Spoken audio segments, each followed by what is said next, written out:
What's up, everybody? It's Josh coming at you from Nerd Ventures Tower. I want to talk to you about Quantumania. We're getting some of our first little leaks and reports about this movie, and I think this is going to be a massive deal for the MCU. Kang the Conqueror, who was set up in the Loki series, is said to be the main villain of that movie, but that's actually a little bit in question now, as it seems like MODOK is going to have a really big role to play in the film as well. So let's break down some of the new bits that are out there, and then we'll speculate about what it all means. Man, we're going to go to Speculation Town. It's going to be sick. So this is all coming from KC Walsh, and this is after he came out and said that a new Marvel movie tested recently, and the plot is exactly what I was told it would be, and it sounds like it's fun as hell, and this tracks with what I'm hearing. Yes, the film is testing right now. They're probably making small adjustments. If you didn't know, Marvel Studios does a ton of internal testing for their different movies. This is why we end up getting a lot of stuff leaking out,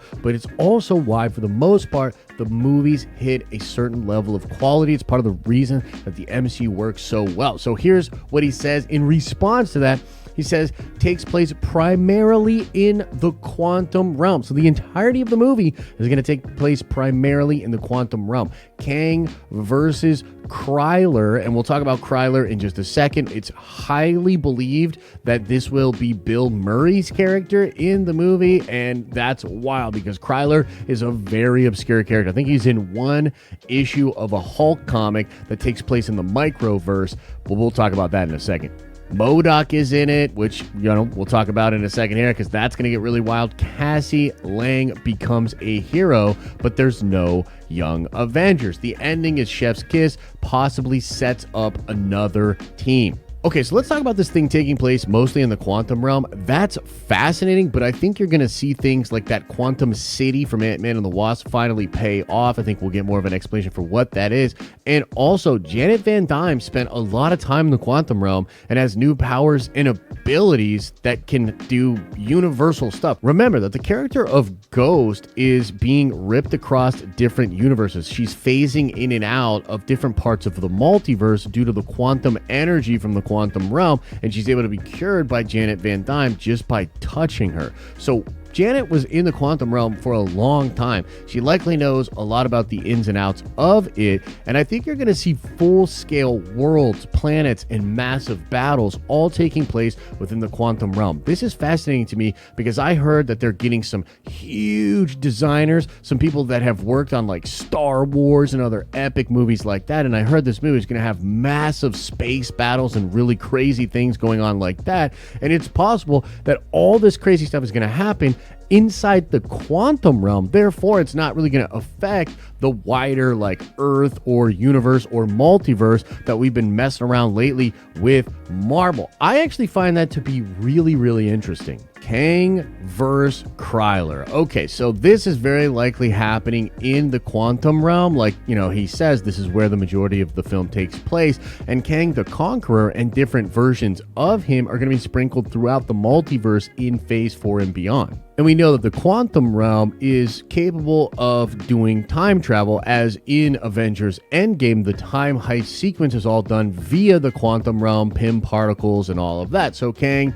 being a person that goes throughout time, may well be trying to take over the quantum realm and maybe fighting against Krylar, who we assume will be some kind of a leader or a king of some group of folk inside the quantum realm. And so you may see Kang the Conqueror trying to assault and perform this conquering, battle over Krylar and have this thing be awesome and grand in scope, but yet it's all taking place inside the quantum realm at the subatomic level because Kang is trying to take over and control time travel via the quantum realm. MODOK being in this is fascinating because the guy Corey Stoll, who plays Darren Cross or Yellow Jacket in the first Ant-Man movie, is said to be returning to the franchise, but he's going to be playing MODOK. One must wonder, because he's obviously trapped in the quantum realm after the first movie, does he get put back together by Krylar or somebody else within the quantum realm? Is he going to have incredible technology that links him to quantum realm energy, time travel, travel-esque stuff. Like the MCU version of MODOK may be pretty freaking interesting indeed, and I'm super interested to see